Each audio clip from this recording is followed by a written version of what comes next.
Afternoon, everyone. Welcome to the Monday, August 19th meeting of the Lincoln City Council. I'd like everyone to please rise for the Pledge of Allegiance, followed by a moment of silent meditation.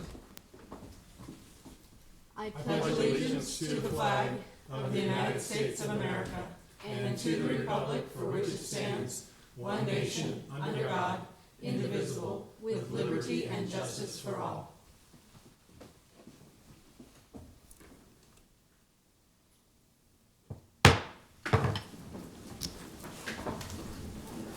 In accordance with LB 898, a copy of the Open Meetings Act is posted at the back of the chamber.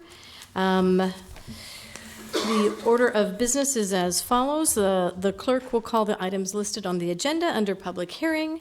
Anyone wishing to speak on an item should come forward after the clerk reads that item. The applicant and those in favor should speak first, then those opposed. The applicant may then make one short rebuttal. Each speaker should begin by stating name, address, and whether you are speaking in favor or in opposition to the item. Testimony is limited to 5 minutes per speaker. After all public hearings, the council will vote on resolutions and items listed under third reading on the second and last Monday of the month immediately prior to adjournment. Anyone may speak on an issue not on the agenda for that date nor planned for a future agenda. Will the clerk please call the first item? Yes, we ask those of the general public coming forward to testify to please clearly state your name, spell your name, give your address, and sign in on the sign-in sheet lying on the podium. Testifiers may use either microphone, and there is a sign-in sheet by each microphone. We ask those individuals from city staff who are testifying to please state your name, title, and the department you work for. Just a reminder that due to the Labor Day holiday, the City Council will not meet on Monday, September 2nd. Our first item of business is our public hearing consent agenda, items 1 through 3. Is there anyone in the chamber that would like to testify on any of these items? Seeing none. All right, if not, we can vote on item 1A, which was introduced by Shob. So moved. Second. Introduced by Shob, seconded by Christensen. Any discussion? Please call the roll. Ward? Yes. Washington? Yes. Bowers? Yes. Christensen? Yes. McGinnis? Yes. Raybold? Yes. Shob? Yes. Motion carried 7-0. Next then is our public hearing liquor resolutions. Those giving testimony are asked to come forward and raise their right hand for the clerk to administer the oath. After the oath, witnesses shall state their names and addresses. I'll call items 4A and B together. They're the application of Whitehead Oil Company doing business as U-Stop number 31 for a Class D liquor license at 5240 South 48th Street and the related manager application of Teresa Lichtenberg.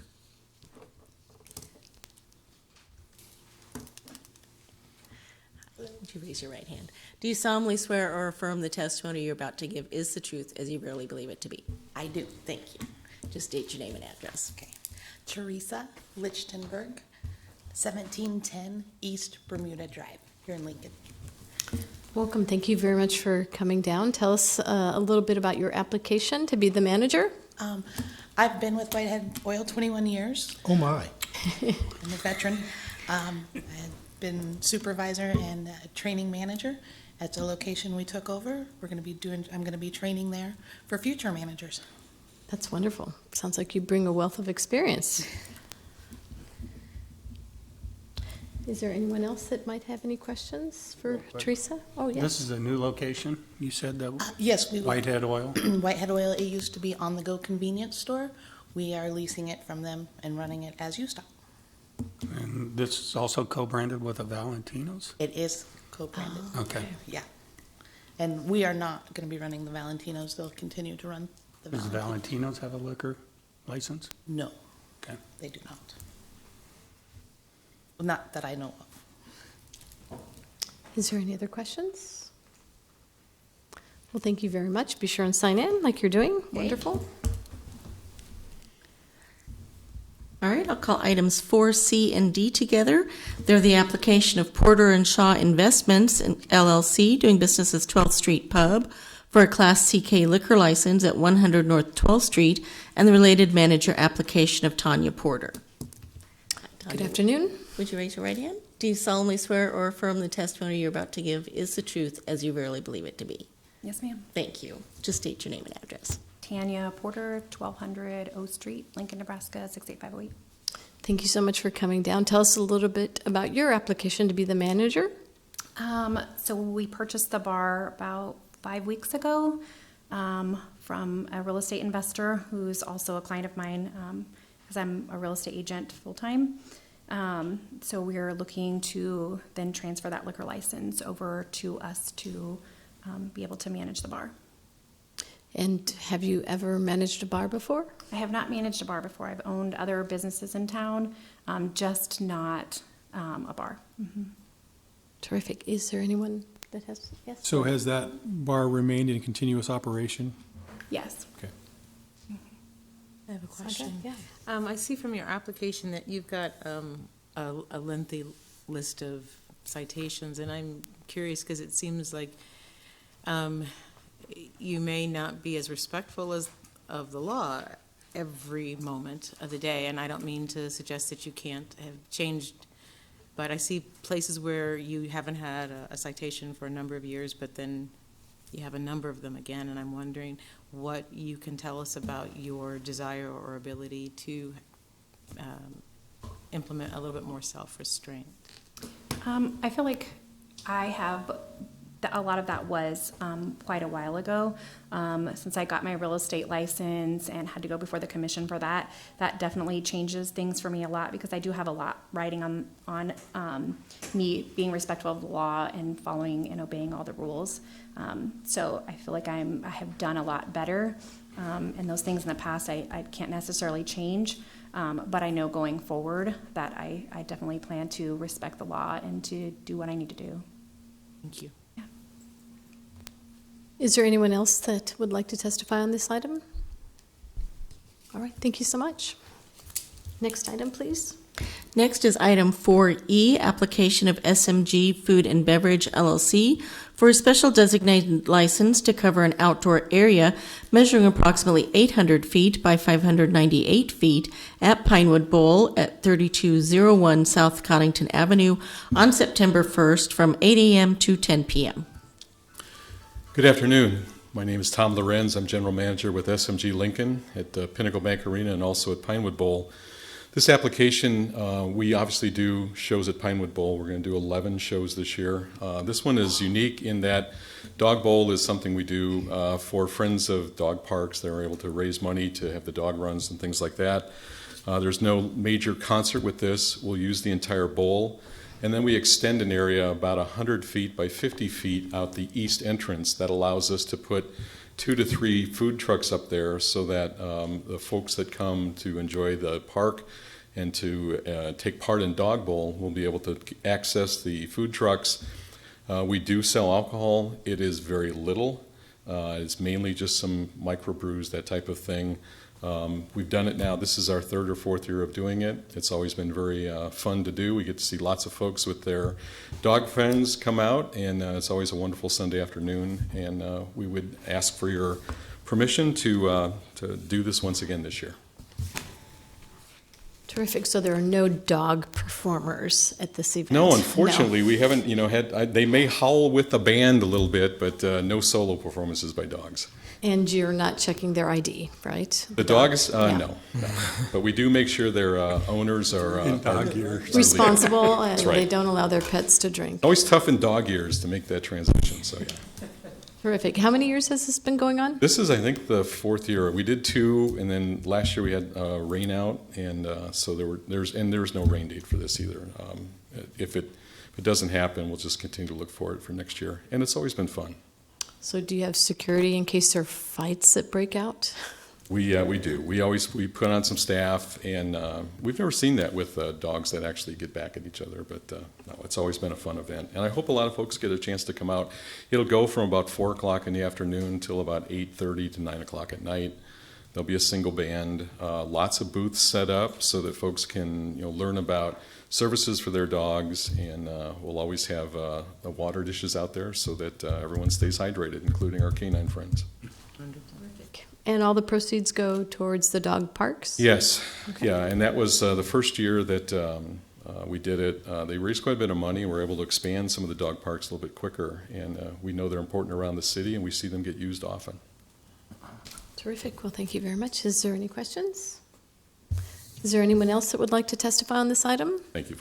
Thank you. Madam Chair, I move approval of items 4A through E. Second. Moved to approve by Christensen and seconded by Ward. Any discussion? Please call a roll. Ward, Yes. Washington, Yes. Bowers, Yes. Christensen, Yes. McGinnis, Yes. Raybold, Yes. Schob. Yes. Motion carried, 7-0. Public hearing resolutions, item 5A is waiver 19003, application of Christ Place Church to waive the parking lot surfacing requirement on property generally located at 5555 Roos Street.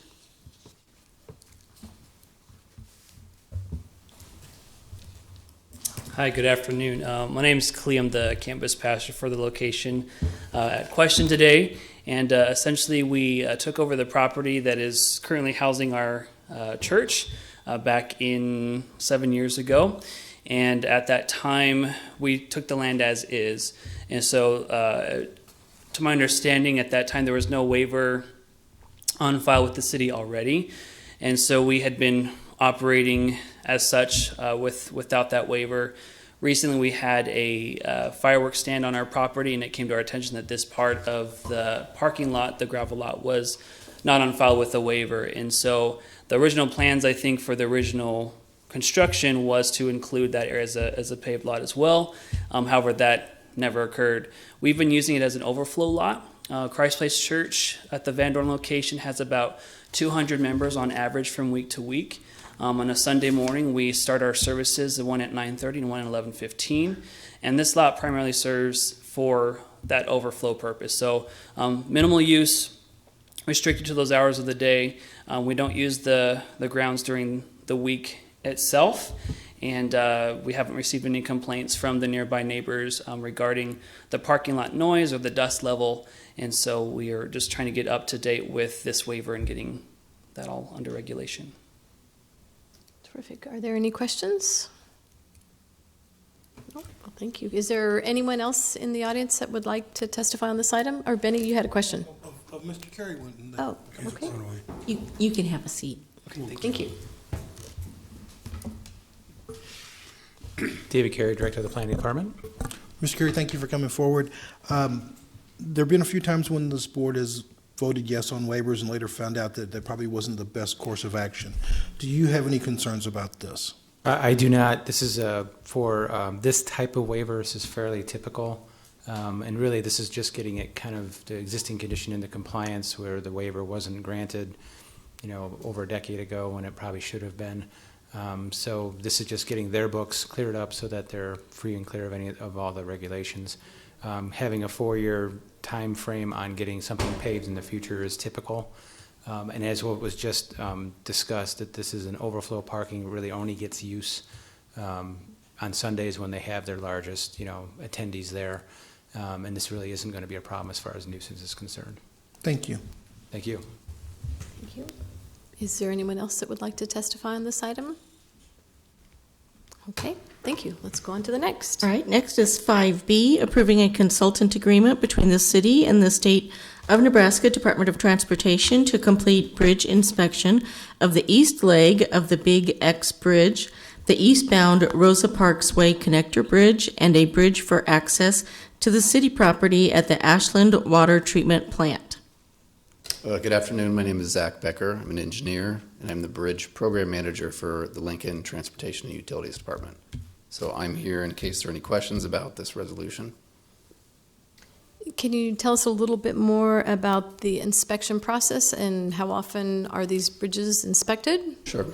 So all of the bridges in the city of Lincoln that are qualified as a bridge by the federal government are inspected on a biennial basis, so every 24 months. There are a certain type of bridge that the city owns 3 of, which are listed here, that require more in-depth inspection that we have not been able to take care of up until recently because of training and just certification and experience. So the state has taken it under their wing to perform those inspections on our behalf for a number of years, and then we would just go into a cost-sharing effort with them on those type of inspections. So now they're asking us to take more responsibility.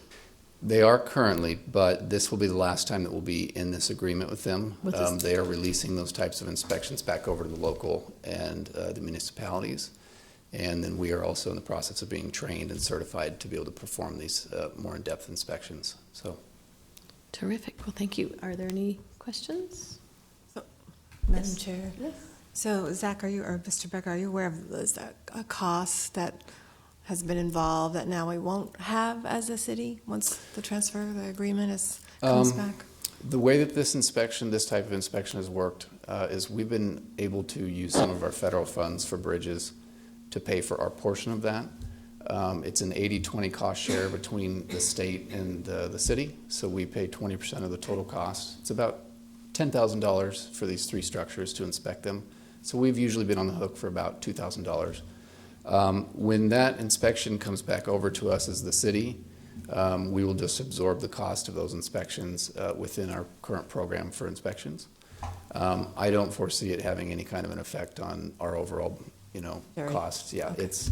we already have an expense for our time because we already are involved in these inspections. We just have to pay someone else now to help Right. perform them for us. So. Okay, very good. Thank you.